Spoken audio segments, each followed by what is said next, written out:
काल राष्ट्रपतीच्या भाषणात जगाला शांततेचा संदेश देण्यात आला। मात्र प्रत्यक्षात देशात अशांतता आणि अस्थिरतेचं वातावरण आहे। ही अशांतता कुणामुळे आहे असा सवाल संजय राऊत यांनी उपस्थित केला। शेजारील बांगलादेशात दररोज हिंदूवर हल्ले होत असून हत्या केल्या जात आहेत। काल तर दोघांना जाळण्यात आले। अशा परिस्थितीत केवळ शांततेत संदेश देऊन प्रश्न सुटणार आहे का की इंदिरा गांधी यांच्याप्रमाणे लष्करी कारवाई केल्यानंतरच शांतता प्रस्थापित होईल असा प्रश्न उपस्थित केलाय। कोश्यारी यांनी महाराष्ट्रात लोकशाही आणि संविधानाची हत्या करत ठाकरे सरकार पाडले, तर राज्यपालांनी केलेली कृती अनावश्यक असल्याचे सुप्रीम कोर्टाने स्पष्ट केले। लोकशाही आणि संविधान पायदळी तुडवले गेले। जर संविधानाची हत्या केल्याबद्दल त्यांना पद्मभूषण देण्यात आलं असेल तर त्यांचा आम्ही तीव्र निषेध करतोय, असं राऊत म्हणाले। छत्रपती शिवाजी महाराज आणि महात्मा फुले यांचा अपमान करणाऱ्यांना मोदी सरकार सन्मान देत असल्याचा आरोपही त्यांनी केलाय। हिरवा रंग कुणाच्या मालकीचा नाही। महाराष्ट्रात हरित क्रांती झाली आहे, त्यामुळे महाराष्ट्र हिरवाच आहे। भाजपचा हा जुना राजकीय डाव आहे, अशी टीका राऊत यांनी केली। भगवा फडकवण्याचा अर्थ छत्रपती शिवाजी महाराज यांचा विचार सर्वत्र पोहोचवणे हा आहे। भगवा हे स्वराज्याचं आणि संघर्षाचं प्रतीक आहे, असं त्यांनी स्पष्ट केले। साताऱ्यात वारंवार ड्रग्ज सापडत आहे। या ड्रग्जच्या पैशाचा वापर राजकारणात केला जातो। साताऱ्यातील पोलीस झोपा काढत आहेत का, असा थेट सवाल संजय राऊत यांनी उपस्थित केलाय। आमचे नगरसेवक गायब आहेत। जर तुमचा मुलगा गायब झाला असता तर तुम्ही काय केलं असतं? लापता लेडीज प्रमाणे लापता जेंट्स कुठे आहेत, असा उपरोधक सवाल राऊत यांनी केलाय। तसेच गणेश नाईक यांच्या भूमिकेशी आपण सहमत असल्याचं सांगत अंमली पदार्थाच्या पैशावर ठाण्यात सत्ता उभी करण्यात आल्याचा आरोपही त्यांनी केलाय। आणि हिंदूंची मनुष्यहानी म्हणजे हिंदूंना जाळतायत, कापतायत, दगडाने ठेचून मारतायत। अशा वेळेला फक्त शांततेचा संदेश देऊन हिंदूंच्या हत्या थांबतील की इंदिरा गांधीने ज्या प्रकारे कारवाई केली अशा प्रकारची लष्करी कारवाई करून शांतता आणली, ही एक फार चिंतेची गोष्ट आमच्या समोर यावेळेला आहे। तर आमचा जो देश आहे हा जरूर शांततावादी देश, आम्ही कधीच कोणावरती हल्ले करत नाही स्वतः। आपण ऑपरेशन सिंधू सुद्धा थांबवलं प्रधानमंत्र्यांनी शांततेसाठी, ट्रम्पने सांगितल्यावर। पण जर बांगलादेशमध्ये अशा प्रकारे शेकडो हिंदूंच्या हत्या होत असतील तर शांततेच्या संदेशाला काहीच अर्थ नाही, लक्षात घ्या। याचा अर्थ युद्ध करा असा होतोय का? तर नाही। पण बांगलादेशमधील हिंदूंचे प्राण संपत्ती वाचवावी लागेल आणि त्यासाठी राष्ट्रपती आणि प्रधानमंत्र्यांनी नुसते शांततेचे संदेश देऊन उपयोग नाही, एवढंच मी सांगेन। बाकी प्रजासत्ताक, भारताचा प्रजासत्ताक हा 136 कोटी लोकसंख्येची जी ताकद आहे त्याच्यामुळे हा प्रजासत्ताक चिराळी राजकारणात मिळेल। धन्यवाद। अलिबाग येथील रायगड जिल्हा मुख्यालयात 26 जानेवारी 2026 रोजी 77व्या प्रजासत्ताक दिनानिमित्त राज्याचे रोजगार हमी व फलोत्पादन मंत्री भरत गोगावले यांच्या हस्ते ध्वजारोहण करण्यात आले। मंत्रालयाच्या सामान्य प्रशासन विभागाने जारी केलेल्या परिपत्रकानुसार मंत्री भरत गोगावले यांनी आज रायगड जिल्हा मुख्यालयात राष्ट्रध्वज फडकवला। पालकमंत्री पद रिक्त असतानाही परंपरेनुसार ध्वजारोहण रायगड जिल्ह्याचे पालकमंत्री पद रिक्त असताना मागील वर्षी हा मान मंत्री अदिती तटकरे यांना देण्यात आला होता, तर यंदाचा 77वा प्रजासत्ताक दिन हा सन्मान मंत्री भरत गोगावले यांना देण्यात आलाय। पोलीस आणि प्रशासनाकडून राष्ट्रध्वजास मानवंदना, यावेळी रायगड पोलिसांकडून राष्ट्रध्वजास मान्यता देण्यात आली आहे। कार्यक्रमाला रायगड जिल्हाधिकारी किशन जावळे, पोलीस अधीक्षक आंचल दलाल यांच्यासह जिल्हा प्रशासन, पोलीस प्रशासनातील अधिकारी, कर्मचारी आणि नागरिक मोठ्या संख्येने उपस्थित होते। विभागमध्ये आपल्याला ध्वजारोहणाचा मान मिळाला आहे, कसा आनंद आहे मनात? आनंद तर आहे आणि हा 77वा प्रजासत्ताक दिन या पोलीस परेड मैदानावरती आता संपन्न झाला। माझ्या समेत आपले जिल्हाधिकारी धावळे साहेब आहेत, आमच्या पोलीस अधीक्षक अचल मॅडम आहेत, आमच्या कार्यकारी अधिकारी आमच्या स्नेहा भोसले मॅडम आहेत, आमचे आमदार आहेत। आणि आपण पाहिलं की अत्यंत शिस्तबद्ध पद्धतीने आमच्या जावळे साहेबांनी आणि आमच्या अचल मॅडमने हा कार्यक्रम केला होता। आपण पाहिलं सगळं की ज्यांनी कर्तव्य दक्ष बजावलेलं आहे त्यांचाही सन्मान करण्यात आला। की आणि काही सन्मान पूर्वीचे राहिलेले होते तेही आज सावळे साहेबांनी पूर्ण करून दिलेत. आणि आपल्याला सर्वांना कल्पना आहे की आपला हा प्रजासत्ताक दिन संपूर्ण देशभर मोठ्या उत्साहाच्या वातावरणामध्ये संपन्न होत असताना की यावेळेला या रायगड जिल्ह्यामध्ये जो आम्हाला हे पहिल्याच वर्षी जो सन्मान मिळाला त्याबद्दल मुख्यमंत्री उपमुख्यमंत्री यांनी जी जबाबदारी दिली ती मी आज माझी पार पाडलेली आहे आणि जी जबाबदारी ती आम्ही पार पाडू. आणि प्रजासत्ताक दिन असेल 15 ऑगस्ट असेल हे आपल्या देशाचे 2 मोठे सण असतात. ते आपण सगळ्यांनी उत्साहामध्ये साजरे करणं गरजेचं आहे आणि ते सगळीकडे केले. अगदी शाळेपासून ग्रामपंचायत कार्यालयापासून ते थेट तहसील कार्यालय असेल, प्रांत ऑफिस असेल, कलेक्टर ऑफिस असेल, आमचं अधीक्षक पोलीस कार्यालय असेल, आमचं जिल्हा परिषदचं कार्यालय असेल, सगळीकडं आणि सगळ्या मिळून हा पोलीस परेड मैदानावरती हा एक जिल्ह्याचा मोठा कार्यक्रम होतो. तो आता संपन्न झालेला आहे. मी तुम्हाला सगळ्यांना कव्हर केल्याबद्दल धन्यवाद. तर रायगड पोलिसांचा जो कामगिरीचा आलेख आहे, प्रगतीचा आलेख आहे, तो चढता आहे. काय सांगाल पोलीस दलाच्या कामगिरीबद्दल? मी धन्यवाद देईल आमच्या पोलीस अधीक्षक अचल मॅडमना, त्यांच्या सर्व सहकाऱ्यांना की आपल्या सगळ्या सहकाऱ्यांना बरोबर घेऊन काम केल्यानंतर हा आलेख वाढत जातो हे त्यांनी दाखवून दिलेलं आहे. आमचे कलेक्टर साहेब असतील ते सगळ्यांना घेऊन जातात, त्यांनी दाखवून दिलेलं आहे. आमच्या नेहा मॅडम असतील त्यांनी दाखवून दिलेलं आहे. तर हे तिन्ही वरिष्ठ अधिकारी आहेत जिल्ह्याचे प्रथम, त्यांनी आपल्या कामगिरीत चोख बजावलेलं आहे आणि कुठल्याही आतापर्यंत तशा तक्रारी येत नाही. नवी मुंबई येथील पाम बीच रोडवर झालेल्या अपघातात 2 जण गंभीर जखमी झाले. तर प्राथमिक माहितीनुसार अतिवेगामुळे चालकाचं वाहन चालकावरील नियंत्रण सुटलं. तसेच पाठीमागील वाहनाचं टायर अचानक फुटल्याने हा अपघात झाल्याचं सांगण्यात आलंय. अपघातग्रस्त वाहनात एकूण 4 जण होते. त्यापैकी 2 जण जखमी झाले असून त्यांना उपचारासाठी रुग्णालयात दाखल करण्यात आले. अपघातात कोणती गाडी होती, चालकाचं नाव तसेच जखमींची ओळख याबाबत अधिकृत माहिती पोलिसांकडून जाहीर करण्यात आलेली नाही. पोलीस पुढील तपास करत आहेत.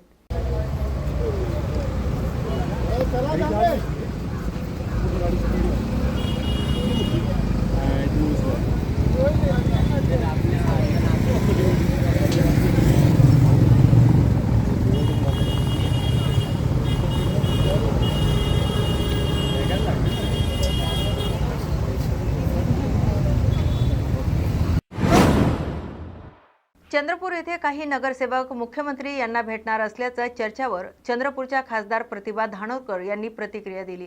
कोणीही कोणाला भेटले तरी चंद्रपूर महानगरपालिकेत बहुमत आमच्याच बाजूने असल्याचं त्यांनी स्पष्ट केले. चंद्रपूर महानगरपालिकेत काँग्रेसचाच महापूर बसेल असा ठाम विश्वास त्यांनी व्यक्त केलाय.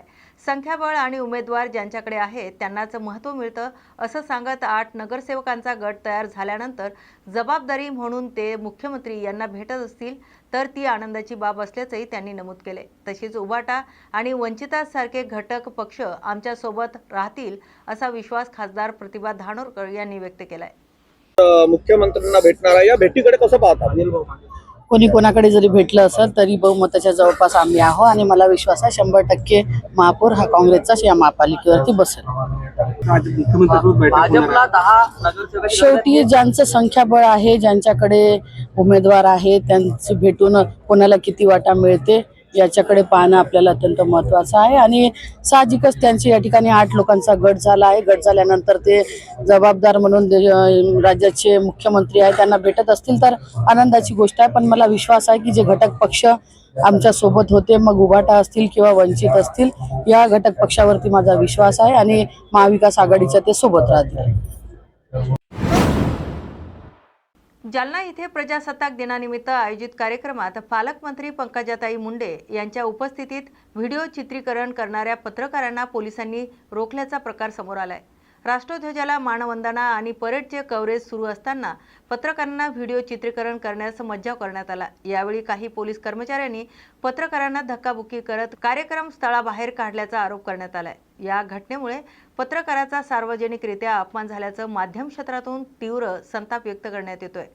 तर जिल्ह्यात गांजा, दारू, वाळू, मटका, गुटखा यासारख्या अवैध धंदे सुरू असतानाच खून, दरोडे आणि मारहाणीच्या घटनांमध्ये वाढ होत असल्याचा आरोप आहे.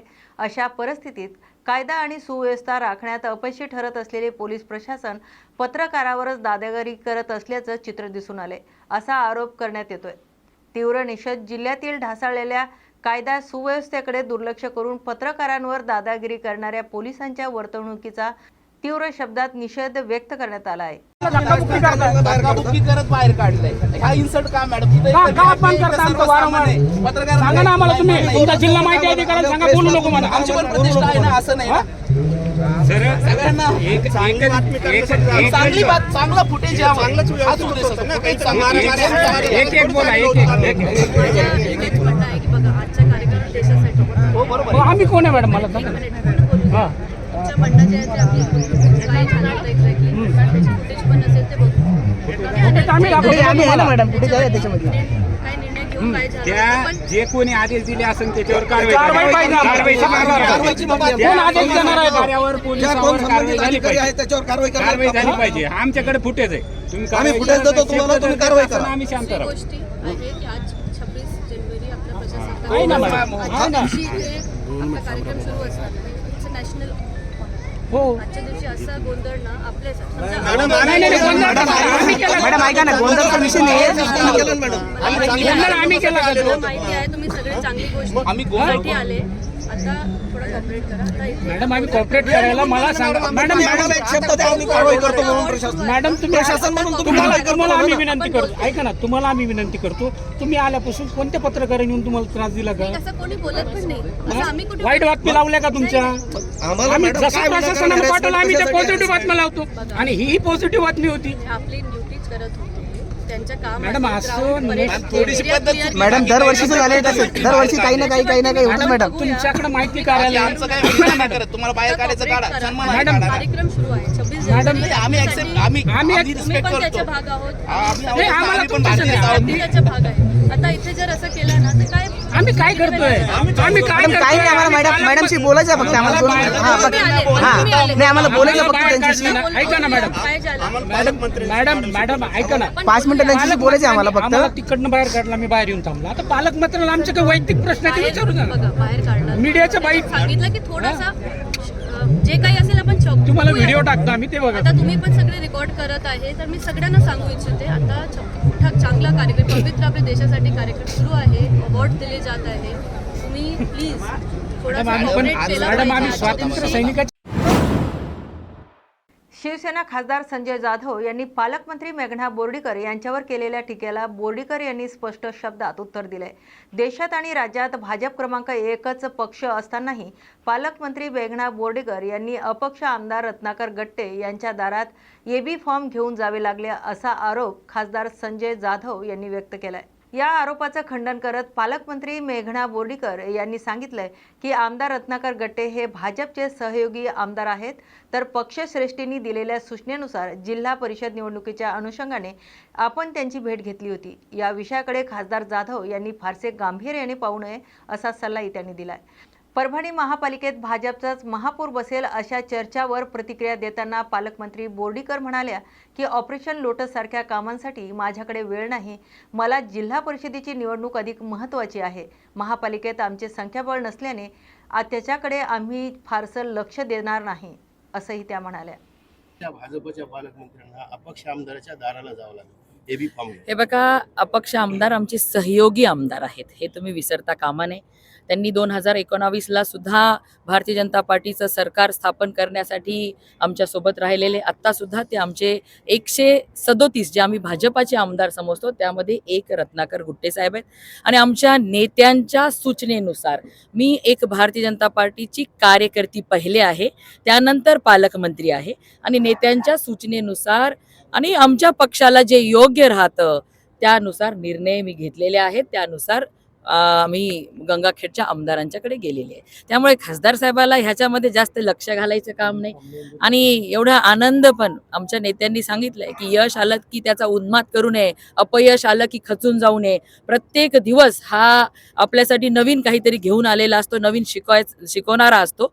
त्यामुळे तशा पद्धतीने आम्ही या ठिकाणी लढत आहोत. महापालिकेत अपयश आला, जिल्हा परिषदेत अपयश मी मानत नाही, कारण की यापूर्वी आमचे 8च नगरसेवक भारतीय जनता पार्टीचे परभणी महानगरपालिकेमध्ये होते. आणि आपल्या सर्वांनाही माहिती आहे काही समीकरणं, जातीय समीकरणं ह्या शहराचे असे आहेत. आणि त्या ठिकाणी माझ्या नेत्यांनी किंवा आम्ही जेवढी अपेक्षा केली होती त्याच्यापेक्षा 2-3 सीटांनी आम्ही कमी राहिलेलो आहे, पण आम्हाला जनतेचा कॉल मान्य आहे आणि यापेक्षा पुढच्या येणाऱ्या निवडणुकांमध्ये आम्ही सुधारणा करू. परभणी महापालिकेत महापौरपदाचा बसणार, कारण सातत्यानं ऑपरेशन लोटसची चर्चा हे जिल्ह्याभरात बघा, होत आहे. ऑपरेशन लोटसला माझ्याकडे वेळ नाही. मी माझ्या जिल्हा परिषदाकडे लक्ष दिलेलं आहे. त्याच्यामुळे ह्या ऑपरेशन लोटस वगैरे तुमच्या कानावर कोणी सांगत असेल तर माझ्याकडे आणा. महापौर आणि आपण बसवण्याच्या काय हालचाली आहेत का भाजपची? नाही, सध्या तरी काहीच नाही. आपले जिल्हा जेजुरी येथील जेजुरी देवस्थानामध्ये प्रजासत्ताक दिनानिमित्त विशेष सजावट करण्यात आली होती. श्री खंडेरायाच्या मुख्य गाभाऱ्यासह कडेकोट परिसरात आकर्षक फुलाची सजावट करण्यात आली. यासोबतच 2025 मध्ये भारतीय खेळ विश्वाला परिभाषित करणारे महत्त्वाचे 10 क्षण येथे विशेष स्वरूपात प्रदर्शित करण्यात आलेत. जेजुरी गडावर तिरंग्याच्या रंगात विद्युत रोषणाई करण्यात आल्याने परिसर देशभक्ताच्या वातावरणात उजळून निघालाय. अमरावती येथे पोलीस परेड मैदानावर प्रजासत्ताक दिनानिमित्त शासकीय ध्वजारोहण सोहळा पार पडलाय. यावेळी मंत्री दादा भुसे यांच्या हस्ते राष्ट्रध्वज फडकवण्यात आलाय. मंत्री दादा भुसे यांनी परेडची पाहणी करत पोलीस विभाग, गृहरक्षक दल, राज्य राखीव पोलीस दल, NCC तसेच स्काउट गाईडच्या विद्यार्थ्यांकडून मानवंदना स्वीकारली. चित्ररथ, पथसंचलन आणि सन्मान सोहळा या कार्यक्रमात पोलीस विभाग, जिल्हा परिषद शिक्षण विभाग आणि आरोग्य विभागाचे चित्ररथ पथसंचलनात सहभागी झाले होते. यासोबतच पोलीस, शिक्षण आणि आरोग्य विभागात उत्कृष्ट काम करणाऱ्या कर्मचाऱ्यांचा सन्मान करण्यात आलाय. देशभक्तीचं वातावरण या सोहळ्याला विभागीय आयुक्त, पोलीस महानिरीक्षक, पोलीस आयुक्त, ग्रामीण पोलीस अधीक्षक, जिल्हा अधिकारी, जिल्हा परिषद मुख्य कार्यकारी अधिकारी यांच्यासह विविध विभागांचे अधिकारी, कर्मचारी आणि विद्यार्थी मोठ्या संख्येने उपस्थित होते. यावेळी हजारो विद्यार्थ्यांनी सामूहिकपणे वंदे मातरम या देशभक्तीपर गीतांचं सादरीकरण करत संपूर्ण परिसर देशभक्तीच्या वातावरणात न्हाऊन निघालाय. तुम्ही अमरावतीमध्ये आलात, काय सांगणार? कवायती देखील पार पडल्या. भारतीय प्रजासत्ताक या शुभ दिवसाच्या मी आपल्या सर्वांना शुभेच्छा देतो. आज अमरावती येथे ध्वजारोहण कार्यक्रम अतिशय उत्स्फूर्तपणे आपल्या सर्वांच्या उपस्थितीमध्ये संपन्न झालेला आहे. अमरावती जिल्ह्याच्या विकासाची गाथा त्या ठिकाणी मांडण्यात आलेली आहे आणि आजचा विशेष दिवस माननीय मुख्यमंत्री महोदय देवेंद्रजी फडणवीस साहेब, माननीय उपमुख्यमंत्री महोदय एकनाथजी शिंदे साहेब, माननीय अजितदादा पवार साहेब यांच्या संकल्पनेतून राष्ट्रप्रथम हे ब्रीद घेऊन देशभक्तीपर गाण्यांवर कवायत हा कार्यक्रम अमरावतीपासून तर संपूर्ण महाराष्ट्रामध्ये अतिशय यशस्वीरित्या संपन्न झालेला आपल्याला पाहायला मिळालेला आहे. साधारणपणे 2 कोटीपेक्षा जास्ती विद्यार्थ्यांनी यामध्ये सर्व माध्यमांच्या, सर्व भाषिकांच्या शाळा, सर्व विभागांच्या शाळांनी सहभाग नोंदवला आणि साधारणपणे 14 ते 15 मिनिटांचं देशभक्तीपर गाण्यांवर कवायत हा एक उपक्रम सर्व नागरिकांच्या, लोकप्रतिनिधी, प्रशासनाच्या उपस्थितीमध्ये यशस्वीरित्या संपन्न झालेला आहे. साधारणपणे 2 कोटीपेक्षा जास्त विद्यार्थी, 7.5 लाख शिक्षक बंधू भगिनी आणि लाखाच्या पुढे शाळांनी यामध्ये सहभाग नोंदवला. दर शनिवारी या संदर्भातली प्रॅक्टिस संपन्न होत होती आणि यापुढेही दर शनिवारी प्रत्येक शाळेमध्ये ही कवायत त्या ठिकाणी संपन्न होणार आहे. या देशभक्तीपर गाण्यांवर कवायत या माध्यमातून विद्यार्थ्यांना एक देश प्रेमाची बीज रोवलं जाईल. एकत्रित सर्व विद्यार्थी त्या ठिकाणी ही कवायत संपन्न करत असल्यामुळे त्यांच्या शारीरिक हालचाली, व्यायाम त्या माध्यमातून संपन्न होणार आहे आणि एकतेची भावना या माध्यमातून मोठ्या प्रमाणात रुजवणं हा एक संकल्प त्या ठिकाणी करण्यात आलेला आहे. सर, किल्ले कोणाचे नाहीत, पक्षानं परवानगी दिली तर त्यांचं नामोनिशाण मिटवून टाकू. सोलापूर येथे सातारा ड्रग्ज कारवाईनंतर प्रतिक्रिया देताना पालकमंत्री जयकुमार गोरे यांनी ही कार्यवाही शासनाचं ठाम धोरणाचं प्रतीक असल्याचं सांगितलंय. व्यसनमुक्तीसाठी शासन मोठ्या प्रमाणावर काम करत असून त्याचाच एक भाग म्हणून अशा मोठ्या कारवाई केल्या जात आहेत. साताऱ्यात झालेल्या ड्रग्ज कारवाई हे त्याचंच उदाहरण आहे. तर भविष्यात बेकायदेशीर तंबाखू विक्री आणि ड्रग्जवर आणखी कडक कारवाई करण्याचं धोरण शासनाचं असल्याचं त्यांनी स्पष्ट केलंय. भिडे गुरुजीबाबत शरद पवार यांनी केलेल्या टीकेवर प्रतिक्रिया देताना जयकुमार गोरे म्हणाले की या संदर्भात मला कोणतीही माहिती नाही.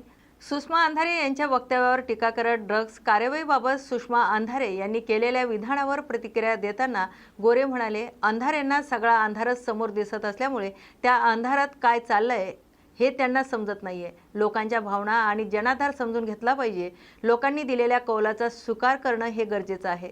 सुषमा अंधारे लोकशाही आणि डॉक्टर बाबासाहेब आंबेडकर यांच्या भारतीय राज्यघटनेवर विश्वास ठेवत असतील तर त्यांना मुंबईचा निकाल स्वीकारायला हवा, असंही ते म्हणाले. सोलापूर तिरुपती विमानसेवा सुरू करण्यासाठी प्रयत्न सुरू असून लवकरच त्यात यश मिळेल असा विश्वास जयकुमार गोरे यांनी व्यक्त केलाय. इम्तियाज जलील यांच्या वक्तव्यावर प्रतिक्रिया देताना गोरे म्हणाले, अशा प्रकारच्या वक्तव्यांना फारसं महत्त्व देण्याची गरज नाही. आज प्रजासत्ताक दिन साजरा करत असताना देश महत्त्वाचा आहे. देशातील सामाजिक ऐक्य अधिक महत्त्वाचं असून या ऐक्याला तडा जाईल असं वक्तव्य कोणीही करू नये, असं गोरे म्हणाले. पद्म पुरस्कारावर संजय राऊत यांनी केलेल्या टीकेवर बोलताना जयकुमार गोरे म्हणाले, महाराष्ट्राचा अपमान कोण करत आहे याचं सर्टिफिकेट संजय राऊतांकडून घेण्याची गरज नाही. तर पद्म पुरस्कार जाहीर झाले आहेत तर त्याचा सन्मान केला पाहिजे. प्रत्येक गोष्टीत राजकारण आणण्याची गरज नाहीये, असं जयकुमार गोरे म्हणाले. माझ्याकडे पेनड्राईव्ह आहेत, काही सीडी आहेत, पेनड्राईव्ह आहेत आणि त्यांच्या अनेक गोष्टी आहेत आणि जयकुमार गोरेंबद्दल तर बोलायला लावतो असं देखील त्या म्हणा. ताईना हलक्यात घ्यायला नाही. ताई आता किती दिवस धमकी देतात, कारण शुभेच्छा आहेत त्यांच्याकडे, ज्या काय असेल त्यासाठी शुभेच्छा आहेत. इम्तियाज जलील असं म्हणाले की मुंब्राच नव्हे तर अख्खा महाराष्ट्र आम्ही हिरवा करू. कुठेतरी पुन्हा एकदा छेडलंय त्यांनी या संपूर्ण. मला वाटतं अशा वक्तव्यांना फार महत्व देण्याची आवश्यकता नाही. आपण सगळेजण बघतो की हा आज प्रजासत्ताक दिन साजरा करतोय. तो साजरा करत असताना देश महत्वाचा आहे आणि देशामध्ये सामाजिक ऐक्य महत्वाचं आहे. पण या सामाजिक ऐक्याला तडा जाईल अशा पद्धतीचं वक्तव्य ना इम्तियाज जलीलनं करावं ना अन्य कुणी करावं. या ठिकाणी सामाजिक ऐक्याला बाधा येऊ नये असं सगळ्यांनी वागलं पाहिजे, या निमित्तानं सांगणं आवश्यक आहे. काल पद्मभूषण पुरस्कार जे आहे ते महाराष्ट्राचे राज्यपाल भगतसिंग कोश्यारी यांना जाहीर झाला आणि त्यावरून संजय राऊतांनी टीका केलेली आहे की महाराष्ट्राचा अपमान करणाऱ्यांना हे पुरस्कार दिले जातात. आता कोण महाराष्ट्राचा अपमान करतोय हा याचं सर्टिफिकेट संजय राऊतांच्याकडून आवश्यकता नाही मला वाटतं त्या सर्टिफिकेटची. आता पद्मभूषण जाहीर झालेला आहे तर त्यांचा सन्मान केला पाहिजे. प्रत्येक गोष्टीत राजकारणच आणलं पाहिजे आणि प्रत्येक गोष्टी टीकाच केली पाहिजे असं मला वाटत नाही. त्यामुळे त्यांनी त्याचं स्वागत करायला हवं. नांदेड येथे प्रजासत्ताक दिनाचं औचित्य साधत रिपब्लिकन हक्क परिषदेतर्फे संविधान रॅलीचं आयोजन करण्यात आलंय. गेल्या 5 वर्षापासून सातत्याने या रॅलीचं आयोजन करण्यात येत असून या वर्षीही मोठ्या उत्साहात ही रॅली पार पडली. ही संविधान रॅली शहरातील तथागत गौतम बुद्ध यांच्या पुतळ्यापासून डॉक्टर बाबासाहेब आंबेडकर यांच्या पुतळ्यापर्यंत काढण्यात आली. रॅलीच्या माध्यमातून भारतीय संविधानाचं महत्त्व, लोकशाहीचं मूल्य आणि नागरिकांचे हक्क यांचा संदेश देण्यात आलाय.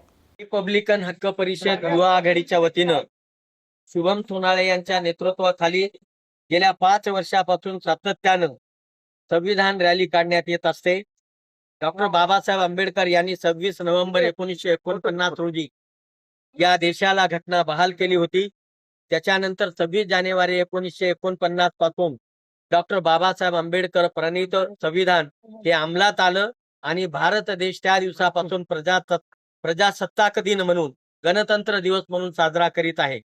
आज आपण पाहतो आहोत की गेल्या 75-77 वर्षामध्ये या देशाचं संविधान बदलण्याचा डाव इथल्या जातीयवादी शक्तींनी, इथल्या आरएसएसवादी शक्तींनी, इथल्या भाजप शिवसेना प्रणित शक्तींनी या देशाचं संविधान बदलण्याचा चंग बांधलेला आहे. संविधान त्यांना फक्त एवढ्यासाठीच बदलायचं आहे की ते एका महाराच्या मुलानं डॉक्टर बाबासाहेब आंबेडकरांनी लिहिलेलं आहे. डॉक्टर बाबासाहेब आंबेडकरांचा एवढा शिकलेला प्रकांड पंडित या देशामध्ये दुसरं संविधान लिहिण्या इतका योग्यतेचा माणूस, विद्वतेचा माणूस या देशाला आणखीन सापडलेला नाही. तरी पण बाबासाहेब आंबेडकरांना विरोध करण्याचा सातत्यानं प्रयत्न केला जातो. आजच्या या दिनी, प्रजासत्ताक दिनी, गणतंत्र दिनाच्या निमित्तानं डॉक्टर बाबासाहेब आंबेडकरांचं संविधान बदलणाऱ्या जातीयवादी, आतंकवादी लोकांचा मी तीव्र शब्दामध्ये निषेध करतो आणि त्यांना इशारा देतो की डॉक्टर बाबासाहेब आंबेडकरांचं संविधान बदलण्याचा प्रयत्न केला, तर 500 महारांनी 28,000 पेशव्यांची ज्याप्रमाणे कत्तल केली होती, त्याचप्रमाणे या देशातल्या हिंदुत्ववादी दहशतवाद्यांचा, हिंदुत्ववादी आतंकवाद्यांचा कत्तल केल्याशिवाय इथला तरुण, आंबेडकरवादी तरुण हा राहणार नाही आणि पुन्हा एकदा भीमा कोरेगावची पुनरावृत्ती केल्याशिवाय राहणार नाही. हा इशारा या देशातल्या जातीयवादी, आतंकवादी असलेल्या, हिंदुत्ववादी असलेल्या, धर्मनिरपेक्षता न बाळगणाऱ्या माणसांना, विषमता जोपासणाऱ्यांना हा निर्वाणीचा इशारा आमच्याकडून देण्यात येत आहे. या प्रजासत्ताक दिनाच्या निमित्तानं समस्त भारतीयांना, समस्त आंबेडकरवादियांना, जे जे लोकशाहीवर विश्वास ठेवतात, बाबासाहेब आंबेडकरांच्या संविधानावर प्रेम करतात, निष्ठा ठेवतात, श्रद्धा ठेवतात, त्यांच्या प्रती आदर बाळगतात, आपली अस्मिता, आपलं अस्तित्व या संविधानाला मानतात, त्या सर्व देशातल्या नागरिकांना संविधानाच्या अनंत मंगल कामना व्यक्त करतो, त्यांच्या प्रती ऋण व्यक्त करतो. धन्यवाद. जय भीम, जय संविधान, जय भारत. कल्याण पश्चिमेकडील मच्छी मार्केटच्या मागील बाजूस असलेल्या पोलीस लाईन परिसरात आज अचानक भीषण आग लागल्याची घटना घडली आहे. या ठिकाणी उभ्या असलेल्या जप्त वाहनांना आग लागल्याने काही वेळातच परिसरात धुराचे मोठे लोट पसरलेत. आगीच्या घटनेमुळे परिसरातील नागरिकांमध्ये भीतीचं वातावरण निर्माण झालं असून काही काळ गोंधळाची स्थिती पाहायला मिळाली. घटनेची माहिती मिळताच अग्निशमन दलाच्या गाड्या तातडीने घटनास्थळी दाखल झाल्यात. आग विझवण्याचं काम युद्धपातळीवर सुरू आहे, तर सुदैवाने या आगीत कोणतीही जीवितहानी झाल्याची माहिती सध्या तरी समोर आलेली नाही. आगीचं नेमकं कारण अद्याप अस्पष्ट असून पुढील तपास सुरू आहे.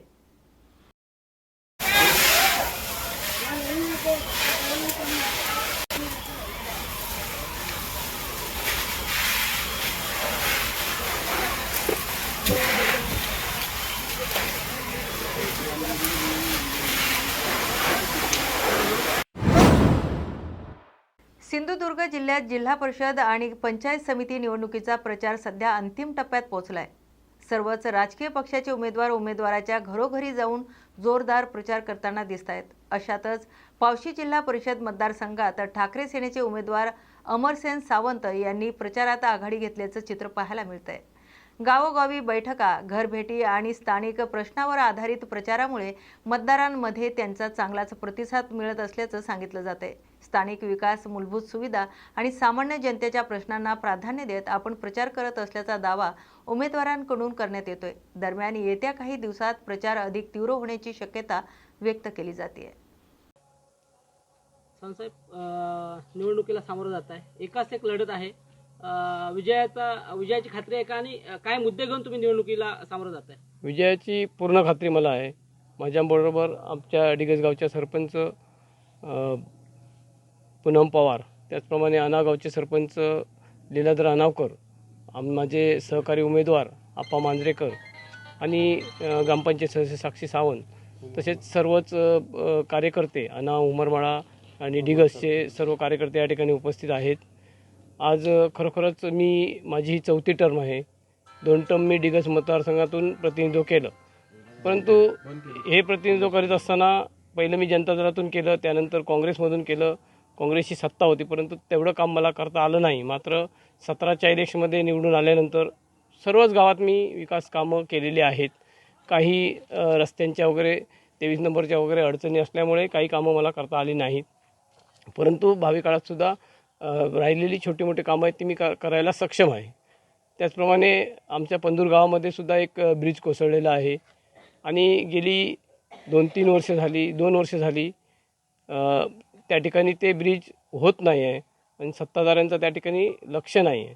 परंतु मी जर जिल्हा परिषदमध्ये प्रतिनिधी म्हणून असतो तर मी त्या ठिकाणी आवाज केला असता आणि आवाज उठवून मी ते ब्रिज पूर्ण करून घेणार. दुसरीकडे जर आपण बघितलं तर पैशांचं वाटप मोठ्या प्रमाणात होत असल्याचा आरोप यापूर्वी झाला होता. जे पालिका निवडणुका झाल्या त्यावेळी. सध्या जर बघितलं तर महायुती झाली आहे आणि त्याला तुम्ही शिवसेना शिंदे गट, शिवसेना ठाकरे गट सामोरं जात आहे. कसं सगळं एकूणच ह्या सगळ्या आता जर बघितलं तर लोकसभा, विधानसभा आणि कालच्या झालेल्या नगरपालिका यामध्ये पैशाचा मोठा वापर झाला हे आपल्याला माहिती आहे. त्या ठिकाणी विद्यमान आमदार निलेश राणे यांनी सुद्धा पैसे पकडले आणि त्यांनी याला विरोध केलेला आहे. त्यामुळे कदाचित या इलेक्शनमध्ये या पैशाचं वाटप होणार नाही असं आम्हाला वाटतंय. अनेक उमेदवार ठाकरे गटाचे जे आहेत ते त्यांनी माघार घेतली आहे निवडणुकीतून. तब्बल 11 उमेदवार महायुतीचे निवडून आले आहेत. तर दुसरीकडे तुम्ही निखराने सामोरं जात आहे सगळ्या प्रक्रियेला. कसं विजयाची खात्री द्याल? आज मी ज्यावेळी मी पक्षाकडे मागितलेली नाहीत, पक्षाने मला उमेदवारी दिली, सर्व कार्यकर्त्यांनी माझ्या नावाची शिफारस केली, त्यावरूनच माझा विजय निश्चित आहे.